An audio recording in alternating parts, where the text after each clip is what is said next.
प्यारे बच्चों, मैं सतेश सर बहुत बहुत स्वागत करते हैं आपका अपना YouTube channel learn with SM sir में। आज के वीडियो में बच्चों हम आपको बताने जा रहा हूं जो बोर्ड की दृष्टि से बहुत ही इंपॉर्टेंट क्वेश्चन है। अगर इस क्वेश्चन को आप शुरू से लेकर लास्ट तक आप देखते हैं तो मैं समझता हूं कि आपको अंडरस्टैंडिंग करने में कोई प्रॉब्लम होने वाला नहीं है। आज बहुत ही आसान भाषा में आसान कैलकुलेशन के साथ आपके साथ मैं आया हूं और मैं बता दूं, पहली बात तो आप फटाफट जो है कि आप कलम कापी अपना रेडी कर लीजिए, क्योंकि ये डेरिवेशन बहुत ही इंपॉर्टेंट है और इस बार बोर्ड में आने के 99% चांस है बच्चों।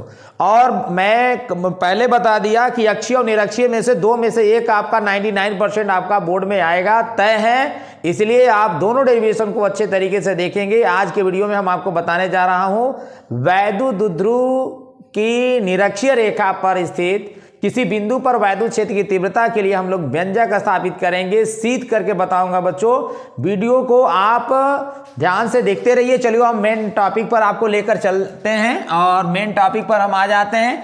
तो आपको मैं पहले फिगर समझा दूं, उसके बाद आपको माना लिखवाऊंगा, उसके बाद आप मैथमेटिकल डेरिवेशन करेंगे बेटा, ठीक है। चलिए अच्छा देखिए, यहाँ पे फिगर में आपको दिखाई दे रहा है कि हमारा ए बी हमारा वैद्युत द्विध्रुव है जो प्लस क्यू माइनस क्यू से मिलकर बना है और इसकी बीच की दूरी जो होती है वो 2l होता है। तो अर्ध जो इसका मध्य बिंदु O है, तो O जो है इसको समान दो भागों में बांट देगा, तो आधी दूरी l हो जाएगा, वह दूसरी जो आधी दूरी है वो l हो जाएगा बच्चों। और ए बी का लंबवर्धक रेखा खींचा, लंबवर्धक रेखा खींचने के बाद जो है O से लंबवर्धक रेखा पर O से r दूरी पर एक बिंदु P लिया है बच्चों, और P पर हमको वैद्युत क्षेत्र की तीव्रता वैद्युत द्विध्रुव के कारण हमको प्राप्त करना है। तो यहाँ पर देखो, जिस बिंदु पर वैद्युत क्षेत्र की तीव्रता ज्ञात करना होता है, हम मान के चलते हैं कि यहाँ पे धनावेशित कण है। अगर यदि धनावेशित कण है तो आपको ध्यान में रखो कि आवेशों के बीच जो वैद्युत बल कार्य करेगा आकर्षण या प्रतिकर्षण बल के रूप में, उसकी जो डायरेक्शन होगा वही वैद्युत क्षेत्र की दिशा होगी बच्चों। क्योंकि आपको बहुत सारे बच्चों के दिमाग में होता है कि वैद्युत क्षेत्र की दिशा क्या होता है, अगर समझाने में समझने में दिक्कत होता है तो कहीं ना कहीं वैद्युत क्षेत्र की दिशा का वेक्टर को प्रदर्शित करने में परेशानी होता है। तो ध्यान में रखिए, जिस बिंदु पर वैद्युत क्षेत्र की तीव्रता ज्ञात करना होता है वो मान के चलते हैं यहाँ पे हमारा धनावेशित कण है। तो बताओ कि अगर प्लस क्यू के कारण P पर वैद्युत क्षेत्र की तीव्रता जब हम लोग को निकालना होगा तो ये यहाँ पे धनावेशित, ये भी धनावेशित, इनके बीच प्रतिकर्षण बल लगेगा। तो वेक्टर दूर की ओर दिखाएंगे, यानी बीपी को आगे की ओर बढ़ाने के बाद जो वेक्टर मिलेगा वेक्टर E1 होगा, जो प्लस क्यू के कारण P पर उत्पन्न वैद्युत क्षेत्र की तीव्रता को प्रदर्शित करेगा। उसी प्रकार जब धनावेशित कण को माइनस क्यू क्या करेगा, अपने तब आकर्षित करेगा, यानी वैद्युत क्षेत्र की दिशा P से A की ओर होगा। इस डायरेक्शन में माइनस क्यू के कारण P पर जो वैद्युत क्षेत्र उत्पन्न होगा उसकी दिशा हमारा P से A की ओर है, यानी वेक्टर E से दिखाएंगे बच्चों। अब हमारा जो है OP क्या है, AB का लंबवर्धक है, तो यहाँ 90 डिग्री बना रहा है, यहाँ 90 डिग्री बना रहा है। तो हम कह सकते हैं, समझ सकते हैं, आप ये लंब बोल दो, इसको आधार बोल दो, तो यार पाइथागोरस प्रमेय लगेगा, उसके माध्यम से हम आप PV का मान निकाल सकते हैं। तो कण बराबर क्या होता है, अंडर रूट में लंब का वर्ग मतलब r है तो r का वर्ग प्लस आधार का वर्ग मतलब l है तो l का वर्ग लिख देंगे। इसी तरह से ये जितना दूरी है वही दूरी इतना होगा बेटा, यहाँ भी आप अंडर रूट में r² प्लस l² दिखा दोगे, ठीक है। ये फिगर तो आपका फाइनल हो चुका है। अब नीचे देखिए कि वेक्टर E1 और वेक्टर E2 को मैंने बिंदु P यहाँ पे लिया है, वेक्टर E1 और वेक्टर E2 के लिए वेक्टर खींचा है, देख सकते हैं आप। और यहाँ पर देखेंगे कि अब वेक्टर E1 को दो घटकों में वियोजित करने से पहले हम बता दूं कि वेक्टर E1 और वेक्टर E2 का परिणामी जो वैद्युत क्षेत्र की तीव्रता है वो इस डायरेक्शन में होता है। लेकिन आप देखोगे कि जब इसको दो घटकों में वियोजित किया गया तो वेक्टर E की डायरेक्शन में ही हमको क्या मिल रहा है, तो E1 का जो क्षैतिज घटक है E1 cos थीटा इस डायरेक्शन में मिलेगा, और इसके लंबवत जो घटक होगा E1 sin थीटा आपका ऊपर की ओर मिल रहा है, जो E1 sin थीटा है बच्चों। वेक्टर E2 को जब दो घटकों में वियोजित करेंगे तो हमारा AB के समांतर जो है आपका P की दिशा में ये जो वेक्टर है इस डायरेक्शन में हमारा E2 का क्षैतिज घटक मिलेगा, जिसको E2 cos थीटा कहेंगे। इसके लंबवत घटक हमको नीचे की ओर मिल रहा है बच्चों, ये हमारा जो है नीचे की ओर जो है उसको हम लोग बोलेंगे E2 sin थीटा, ठीक है। इस तरह से आपने देखा कि आपने वेक्टर E1 और वेक्टर E2 को दो घटकों में वियोजित कर लिया। E1 का पहला घटक E1 cos थीटा, दूसरा E1 sin थीटा है बेटा। और उसके बाद यहाँ पर आप देख सकते हो कि आपका वेक्टर U का भी दो घटक होते हैं, इसका पहला घटक है आपका E2 cos थीटा, दूसरा है E2 sin थीटा। ठीक है, अब इसके बाद आपको हम माना लिखते हैं। माना आप दोनों फिगर को आप समझ सकते हैं। माना जैसे इसमें अगर हम माना अगर आपको हम बताएं बेटा तो आप समझ सकते हो कि मान लेते हैं कि माना कि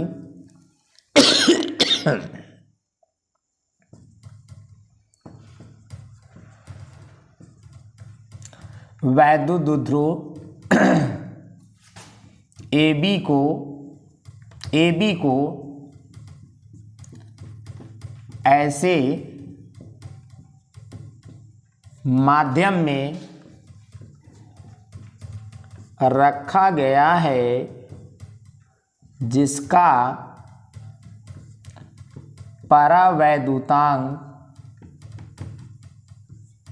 K है और AB का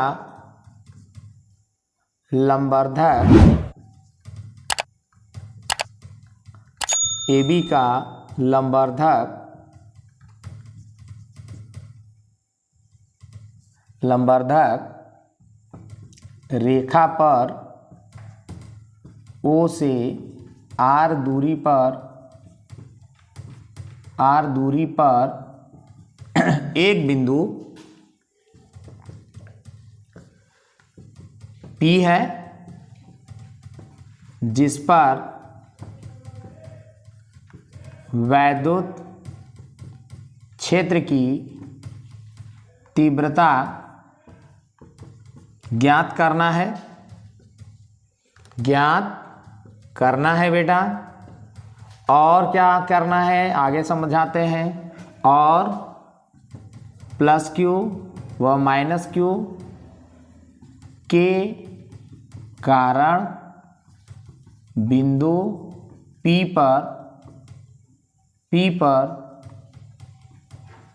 पर उत्पन्न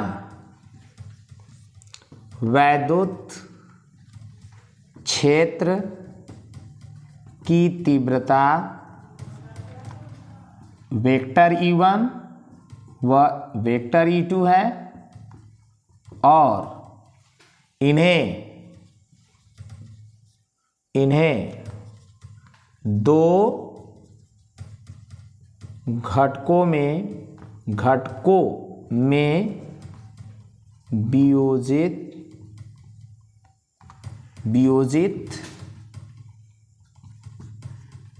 किया जाता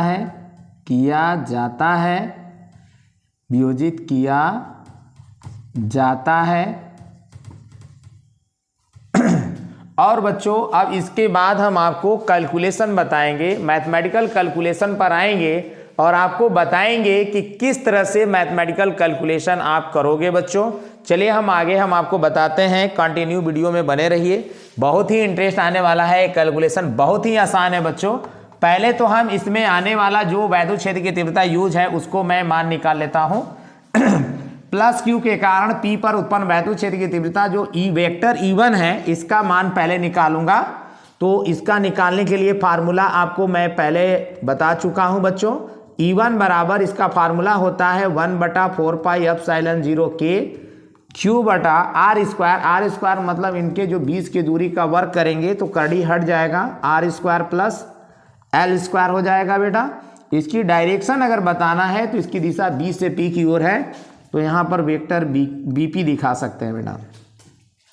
उसके बाद जब हम वेक्टर E2 का मान जब निकालेंगे तो इसका फार्मूला मिल जाएगा 1/4πε0 K भी रहेगा, Q बटा R square plus L square भी हमको मिल जाएंगे ऐसे। इसकी डायरेक्शन अगर बताना है तो आपका P से A की ओर होगा, तो इसको लिखेंगे बेटा वेक्टर PA।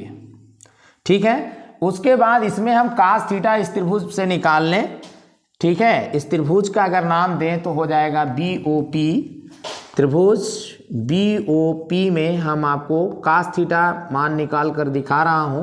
cos थीटा बराबर होता है आधार बटे कर्ण। तो आधार के मतलब आप समझ सकते हैं, आधार कौन है, ये लंब हो गया तो ये आधार हो गया। L बटे कर्ण के मतलब अंडर रूट में R square plus L square कर देंगे और L बटा इसको करिए क्या बेटा, R square plus L square का होल घात में डाल दीजिए 1/2, कड़ी हटाएंगे तो आपका होल घात 2 आ जाएगा। ठीक है, अब इसके बाद हम बिंदु P पर परिणामी वैद्युत क्षेत्र की तीव्रता निकालेंगे। जैसे कि हमारा एक सेकंड फिगर है, तो आप देख रहे हैं E1 sin theta E2 sin theta को निरस्त कर देगा, लेकिन P पर परिणामी वैद्युत क्षेत्र की तीव्रता आप देख सकते हैं वन डायरेक्शन में E1 cos theta E2 cos theta, इन दोनों को अगर हम जोड़ देंगे तो P पर परिणामी वैद्युत क्षेत्र की तीव्रता प्राप्त हो जाएगा बच्चों। अब हम आपको आगे ले चलते हैं।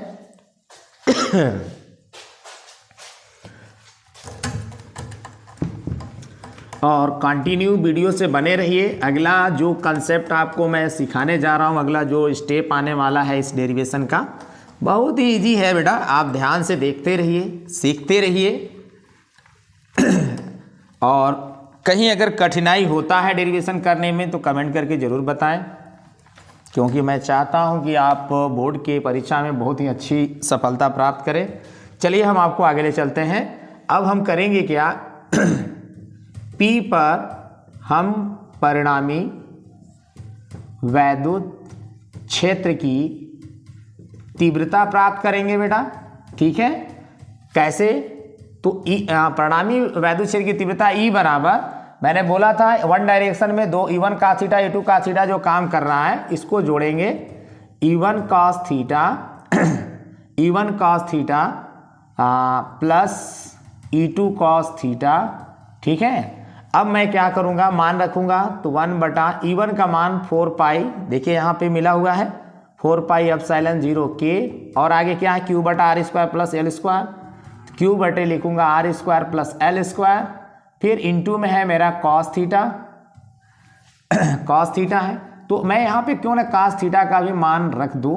तो अगर मैं cos थीटा का मान यहाँ पे रखूँगा तो पहले तो इसको हम लोग एक स्टेप आगे बढ़ लेते हैं, प्लस हो जाएगा 1/4 पाई एप्सिलॉन 0, देखिए E2 का जो मान है वो मैं रख रहा हूँ यहाँ पे, Q बटा हो जाएगा R square plus L square. ठीक है, और इनटू में मेरा cos थीटा रहेगा। तो सेम प्लस सेम जब होता है बेटा तो दो गुणते सेम टर्म्स जो होगा उसको लिख सकते हैं आप, 1/4 पाई एप्सिलॉन 0 के कर दीजिए, और ये हो जाएगा Q बटा हमारा R square plus L square, और इनटू में जो cos थीटा आ रहा है उसको तो मैं लिखूंगा ही। अब जो है नीचे वाला जो मान है उसका मैं यूज कर चुका हूँ, इसलिए अब हम आपको इसको मिटा करके आगे बढ़ता हूँ भाई। तो चलिए देखते हैं।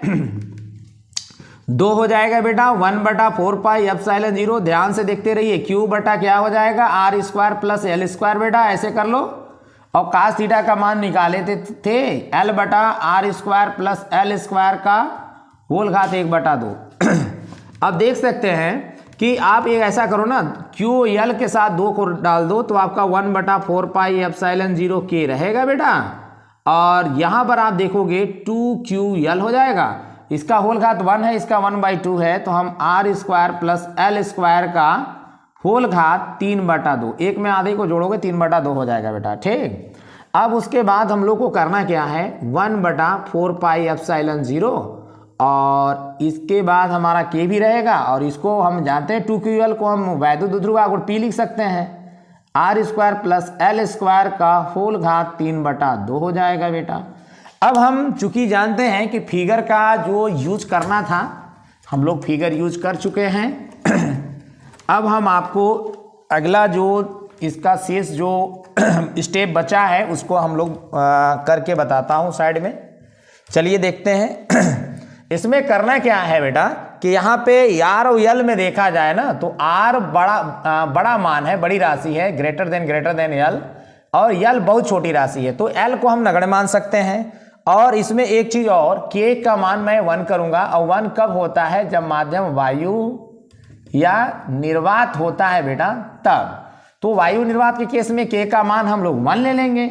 अब इसमें परिवर्तन करिए कि कैपिटल E बराबर 1/4 पाई एप्सिलॉन 0 हो जाएगा बेटा, और K के जगह पे जब हम 1 डालेंगे तो 1 छुप जाएगा, इनटू में हमारा P हो जाएगा, और L स्क्वायर है, L के जगह पे 0 हो जाने के बाद 1 हमारा R स्क्वायर का होल घात 3/2 बचेगा, 1/4 पाई एप्सिलॉन 0 ये हो गया P, और घात घात में गुणा होगा तो बेटा जानते हैं 2 गुणते 3/2 हो जाएगा, तो 2 से 2 ऐसे काट दो, आराम से 1/4 पाई एप्सिलॉन 0 हो जाएगा और P/R क्यू हो जाएगा।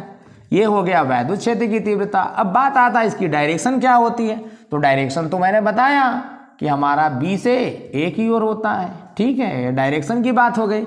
इस तरह से हमारा निरक्षीय रेखा पर स्थित किसी बिंदु पर वैद्युत क्षेत्र की तीव्रता वैद्युत ध्रुव के कारण जो उत्पन्न होती है वो हम प्रूफ कर चुके हैं बच्चों, और उम्मीद है आपको आ गया होगा। अगर आपको वीडियो पसंद आया होगा तो आप लाइक शेयर सब्सक्राइब करना भूलिए मत, बेल आइकन को भी दबाइए जिससे कि आपका कोई भी वीडियो मैं अगर डालता हूं तो आप तक आसानी से पहुंच जाए नोटिफिकेशन।